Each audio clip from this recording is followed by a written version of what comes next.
အသင်းတော်သည်လူငယ်များ၏မျှော်လင့်ခြင်းအသင်းတော်ရဲ့မျက်နှာစာမှာချစ်ချင်းမေတ္တာတွေချိတ်ဆွဲထားတယ်အတွေ့ရှင်ပါစေအတ္တကင်းပါစေနှလုံးသားနဲ့ယင်းကတန့်ရှင်းသောအသင်းတော်ဟာခရစ်တော်ရဲ့နိုင်ငံတော်ကြီးလေအသွေးတော်နဲ့ဝယ်ယူတည်ဆောက်ပြေဝနေတဲ့ချစ်ချင်းမေတ္တာများနဲ့ပေါ့ငယ်စဉ်ကပြေးလွှားဆော့ကစားတဲတဲညံနေတဲ့အတန်တွေဝဲလို့ပြန်လမ်းမအောင်သွန်သင်ဝိညာဉ်ကိုမျိုးစိချကောင်းငင်တကားဝကိုသူညွန်ပြခဲ့တယ်လေငြိမ်းချမ်းခြင်းကိုမွေးဖွားမုန်းတီးခြင်းကိုဖယ်ရှားချစ်ချင်းတွေဝေမျှနောင်တရဲ့ခြေလမ်းနှွေးထွေးတဲ့အနံတန်တရားတွေကင်းယုံကြည်ခြင်းတွေခိုင်မြဲဝမ်းနည်းခြင်းကိုနှစ်သိမ့်ဆာလောင်သူကိုကြွေမွေးလိုနေသူကိုဖိတ်ကူအမောင်ထဲမှာအံ့ဩဝဲအလင်း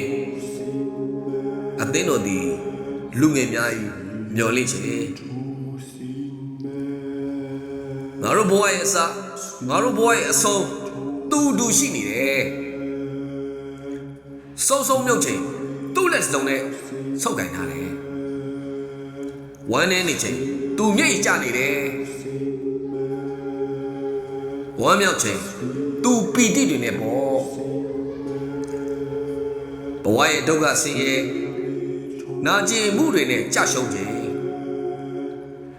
တောကတွေနဲ့ပူလောင်နေခြင်း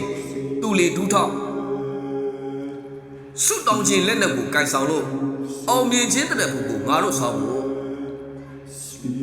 အသင်းတော်သည်လူငယ်များ၏မျှော်လင့်ခြင်းလူငယ်တို့သည်အသင်းတော်ရဲ့အစိတ်ပိုင်းအသင်းတော်ရဲ့လက်ယုံအသင်းတော်ရဲ့ခွန်အားအသင်းတော်ရဲ့အလင်းအသင်းတော်ရဲ့အသက်တွေရောရှင်သန်မှုတိုင်းမှာအကျိုးသက်ရောက်မှုရှိတယ်လို့လူငယ်တို့၏ပါဝင်ဆက်ကပ်ခြင်းအစီခံခြင်းပေးဆက်ခြင်းအမှုတော်ထမ်းခြင်းတွေဟာအသင်းတော်ရဲ့ရှင်သန်တို့တဲ့ခြင်းမမေ့မလျော့တတိချက်ဖို့ကအသင်းတော်သည်လူငယ်များ၏မျှော်လင့်ခြင်း